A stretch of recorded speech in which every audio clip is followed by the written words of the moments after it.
Betting apps ను promote చేసి celebrities ఏమో సొమ్ము చేసుకున్నారు. వాళ్లను ఫాలో అయిన ఫ్యాన్స్ మాత్రం ప్రాణాలు తీసుకున్నారు. బెట్టింగ్ యాప్స్ ను ప్రమోట్ చేసిన ఇన్ఫ్లుయెన్సర్స్ పై కేసులు నమోదయ్యాయి. ఇప్పుడు వారిపై అసలు ఏ సెక్షన్స్ మీద కేసులు నమోదు చేశారు? కేసు నుంచి తప్పించుకోవటం సాధ్యమేనా? ఎలాంటి శిక్షలు పడే అవకాశం ఉంటుంది? అసలు పోలీసుల నుంచి కొందరు తప్పించుకు తిరుగుతున్నారు. వాళ్ళు ఎన్నాళ్ళు అలా తిరగగలుగుతారు? వారిని చట్టం ముందు నిలబెట్టడం ఎలా?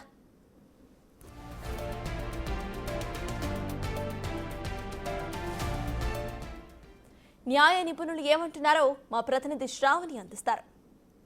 కొన్ని రోజుల నుంచి కూడా మనం చూసుకున్నట్టయితే సోషల్ మీడియాలో ఇన్ఫ్లుయెన్సర్స్ పైన అంటే బెట్టింగ్ యాప్స్ కానీ ఆన్లైన్ గేమ్స్ని ప్రమోట్ చేసిన ప్రతి ఒక్కరిపైన కేసెస్ అయితే అవుతున్నాయి. అసలు ఏ సెక్షన్స్ కింద ఈ కేసెస్ అనేవి నమోదవుతున్నాయి, ఏంటి అసలు ఈ సెక్షన్స్ యొక్క ఉద్దేశం ఏంటిది, దీనివల్ల ఎలాంటి శిక్ష పడబోతుంది అన్న విషయాలపైన కూడా మనతో చర్చించడానికి హైకోర్టు అడ్వకేట్ రామారావు గారు ఉన్నారు. వారిని అడిగి తెలుసుకుందాం.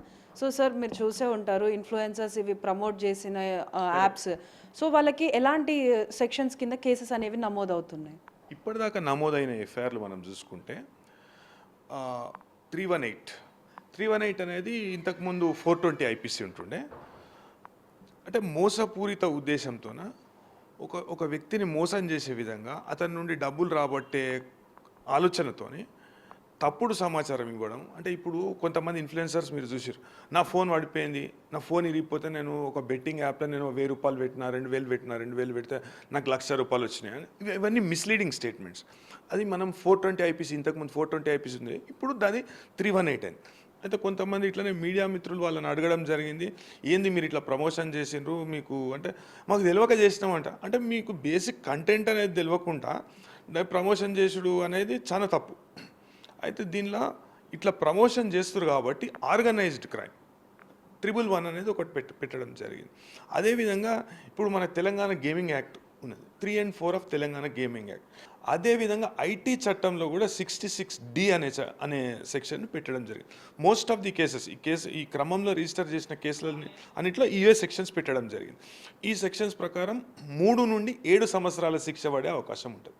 అది ప్రూవ్ అయితే, అంటే కొన్ని సాధారణ ఫైన్తో ఇడిచిపెట్టవచ్చు, అది కొన్ని అయితే శిక్ష పడే అవకాశం ఉంటుంది. ఇప్పుడు 420 ఉన్నది. 420 అంటే ఎంతోమంది, ఇప్పుడు నార్మల్గా 420 అనేది 2 ఇయర్స్ నుంచి మొదలై 7 సంవత్సరాల వరకు శిక్ష ఉంటుంది. అంటే ఇంతకుముందు 420కి 3 ఇయర్స్ నుండి 7 ఇయర్స్ వరకు శిక్ష ఉండే. అయితే ఇప్పుడు ఇది ఎన్మాసే ఎంతోమందిని ఇన్ఫ్లుయెన్స్ చేయడం, ఎంతోమందికి ఇట్లా ఆశ కల్పించి, అంటే తప్పుడు మాటలు, ఫాల్స్ ప్రామిసెస్ చేసి, ఇప్పుడు రమ్మీ అని ఒక గేమ్ ఉంటుంది, రమ్మీ సిండికేట్ ఆడుతుంటారు. దాన్ని అడ్వాన్స్డ్ బ్రిడ్జ్ పర్మిటేషన్స్ అండ్ కాంబినేషన్స్తో ఉంటుంది. ఇప్పుడు సుప్రీంకోర్టు ఏం చెప్పిందంటే, కొంతమంది వ్యక్తులు వాళ్ళ ఎంటర్టైన్మెంట్ కోసం రమ్మీ ఆడుకోవడం, దానిలో పైసలు పెట్టి ఆడుకున్నా కానీ అది తప్పు కాదు అని సుప్రీంకోర్టు చెప్పడం జరిగింది. అయితే సుప్రీంకోర్టు చెప్పిన దాన్ని అవకాశంగా తీసుకొని వీళ్ళు ఏం చేస్తున్నారంటే, ఈ జంగ్లీ రమ్మీ, W3 చాలా ఇవి యాప్స్ ఉన్నాయి, ఈ యాప్స్ని ప్రమోట్ చేస్తారు. వీళ్ళు ఏం చెప్తారంటే, రమ్మీ అనేది సుప్రీంకోర్టే అనుమతి ఇచ్చింది కాబట్టి రమ్మీ ఆడడంలో తప్పు లేదు. రమ్మీ ఎట్లా ఆడే అనుమతి ఇచ్చిందంటే, ఎట్లా పడితే అట్లా ఏడబడితే ఆడ క్లబ్బులు అనేటివి ఏర్పాటు చేసుకుంటారు. అవిటికి ఎటువంటి లీగల్ శాంక్టిటీ అనేది లేదు. అయితే ఏదన్నా సొసైటీ రన్ క్లబ్లో లేకుంటే ఇంట్లోనన్నా కానీ కేవలం ఎంటర్టైన్మెంట్ పర్పస్ కొరకు, దానిలో కొన్ని పైసలు ఉన్నా కానీ ఏం తప్పు పట్టలేదు సుప్రీంకోర్టు.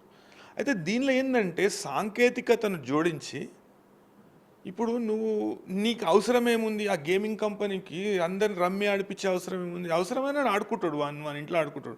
దానికి ఇప్పుడు సాంకేతికంగా అంటే వర్చువల్ ప్లేయర్ రియల్ ప్లేయర్తో ఆడుతుండా, లేకుంటే వర్చువల్ ప్లేయర్తో ఆడుతుండా?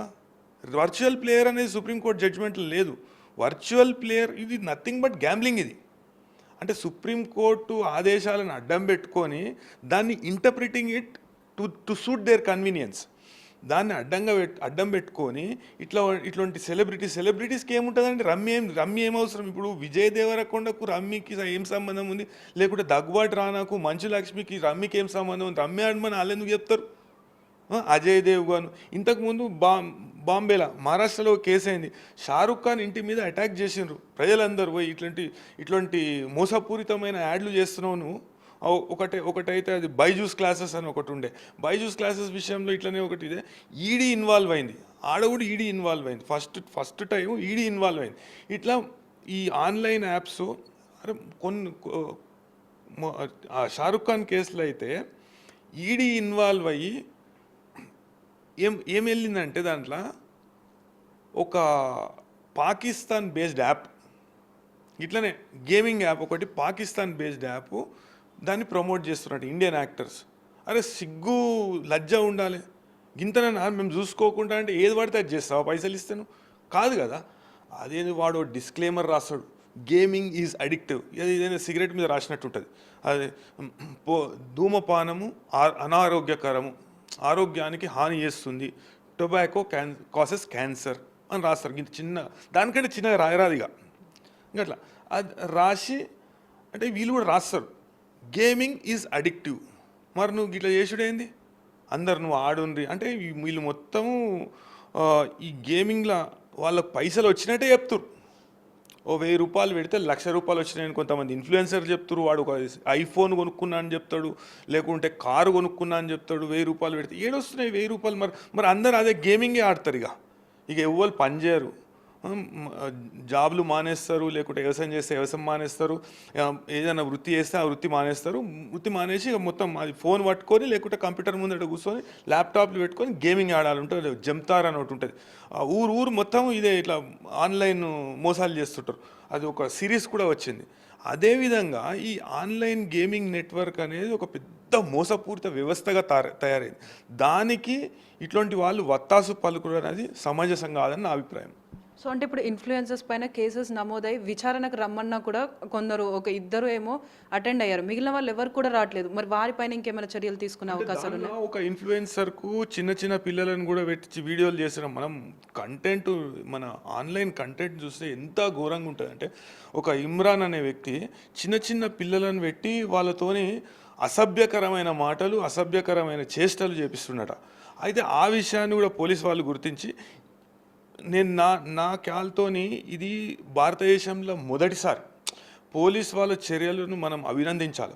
ఎందుకంటే ఇట్లాంటి ఇన్ఫ్లుయెన్సర్ల మీద దీని రూట్ కాజ్ ఇప్పుడు ఎవరు ఆపరేట్ చేస్తున్నారు తెలియకుండా, ఏం చేస్తున్నారు తెలియకుండా, వానికి ఏదో ఫాలోయింగ్ ఉన్నది. ఈ ఇన్ఫ్లుయెన్సర్లు అందరు ఎవరండి, వాళ్ళు చేసే ఒక్క వీడియో కూడా సమాజానికి ఏమైనా ఉపయోగపడేది ఉంటుందా? అంటే ఏది పడితే అది పైసల కొరకు లేకుంటే ఫాలోయింగ్ కొరకు ఏది పడితే అది చేస్తాము అనేది, అది సమాజానికి మేలు అవుతుందా, సమాజానికి మేలు కాదా, లేకుంటే పిల్లలు చెడిపోతారా అనే విషయాన్ని కూడా గుర్తించకుండా ఇట్లా చేస్తారు వీళ్ళు ఇన్ఫ్లుయెన్సర్స్ అనేటోళ్ళు. వాళ్ళు చేసే ఒక్క వీడియో కూడా సమాజ హితంలో ఉండదు. ఇట్లాంటి వాళ్ళ మీద పోలీసులు తీసుకున్న చర్య అభినందనీయం. ఎందుకంటే మళ్ళీ ఒకసారి వీళ్ళు ధైర్యం చేయరు. అదేవిధంగా ఇప్పుడు ఈ వ్యవస్థను మనము కంట్రోల్ చేసే అధికారం అనేది సెంట్రల్ గవర్నమెంట్కి ఉంటుంది. Digital media code of ethics అని ఒకటి 2023. ఇప్పుడు సాంకేతికత అనేది అభివృద్ధి చెందుతుంది. గతంలో ఉన్న చట్టాలు ఈ సాంకేతికతకు అనుగుణంగా ఉన్నాయా, ఈ సాంకేతికత ద్వారా జరిగే మోసాలు లేకుంటే నేరాలను అరికట్టే విధంగా ఉన్నాయా లేవా అనే విషయాన్ని కేంద్ర ప్రభుత్వం దృష్టిలో పెట్టుకొని నిపుణులతో చర్చించి ఈ కొత్త కోడ్ అనేది తీసుకొచ్చింది. అయితే ఈ ఇంటర్మీడియేటరీస్, ఇప్పుడు రాష్ట్ర ప్రభుత్వాలకి ఎక్కువ అధికారం ఉండదు ఐటీ చట్టంలో. రాష్ట్ర ప్రభుత్వాలు ఏంటంటే ఐటీ చట్టం ద్వారా వాళ్ళ రాష్ట్రం పరిధిలో ఏదైనా నేరం జరిగింది, లేకుంటే రాష్ట్రాల పరిధిలో హద్దులలో ఏదైనా నేరం జరిగింది, అసొంటి వాటిని నియంత్రించనీకి వాళ్ళు బ్లాక్ చేసే అవకాశం ఉంటుంది. ఇప్పుడు అంటే home secretary, state home secretary ఉంటాడు. హోమ్ సెక్రటరీ రాస్తే సిఈఆర్టీ అనే ఒక ఆర్గనైజేషన్ ఉంటుంది, computer emergency response team. ICCC అని ఒక ఆర్గనైజేషన్ ఉంటుంది. అయితే ఈ ఆర్గనైజేషన్స్ కేంద్ర ప్రభుత్వం ఆధీనంలో పనిచేస్తాయి. అయితే ఈ నిర్ణయం తీసుకునే అధికారం, అదేవిధంగా చట్టాలలో మార్పు తెచ్చే అధికారం కేంద్ర ప్రభుత్వానికి ఉంటుంది.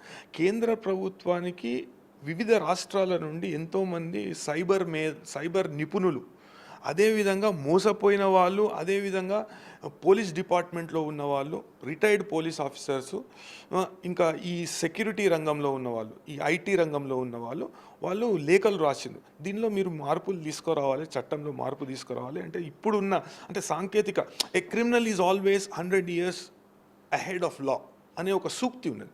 అదేవిధంగా ఈ వీళ్ళు చట్టాలను అధిగమించి మేము నేరాలు ఎట్లా చేయాలనే విధంగా వీళ్ళ ఆలోచన విధానం ఉంటుంది.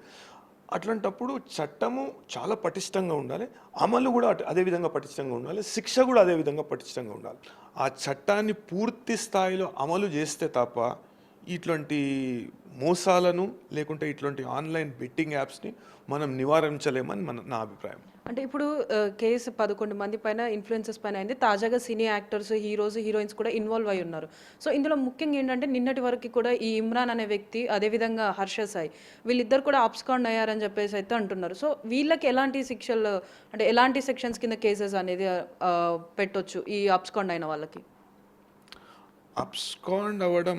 అబ్స్కాండ్ అవ్వడంలో ముఖ్య ఉద్దేశం ఏంటంటే వీళ్ళ మీద ఇంకా కేసులు పడతాయనే ఆలోచన. ఎందుకంటే సోషల్ మీడియాలో కానీ, మొత్తం మన ఎలక్ట్రానిక్ అండ్ ప్రింట్ మీడియాలో కానీ వచ్చిన వార్తల ప్రకారము వీళ్ళు ఈ ఒకటే కాదు, చిన్న పిల్లలతో మన అసభ్యకరంగా నృత్యాలు చేపించడము, లేకుంటే అసభ్యకరంగా ప్రవర్తించడము, ఇంకా ముందటికి పోతే కొన్ని చిన్న పిల్లలతో అసభ్యకరంగా ప్రవర్తించిన ఘటనలు కూడా ఉన్నాయనే విషయాన్ని మీడియాలో, ఎలక్ట్రానిక్ మీడియాలో కానీ, ప్రింట్ మీడియాలో కానీ, అదేవిధంగా డిజిటల్ మీడియాలో కానీ రావడం జరిగింది. సో అది దృష్టిలో పెట్టుకొని ఇంకా కేసులు పడతాయేమో. ఇప్పుడు ఈ విషయంలో, ఇన్ఫ్లుయెన్సింగ్ విషయంలో ఇప్పుడు దాకా పోలీసు వాళ్ళు పెట్టిన కేసులలో అన్నీ 7 సంవత్సరాలు కానీ 7 సంవత్సరాల లోపట్నే ఉన్నాయి. అంటే 35B ఆఫ్ బిఎన్ఎస్ యాక్ట్ కింద వాళ్ళకి నోటీస్ ఇచ్చి వాళ్ళు ఎక్స్ప్లెనేషన్ ఇచ్చే అవకాశం ఉంటుంది.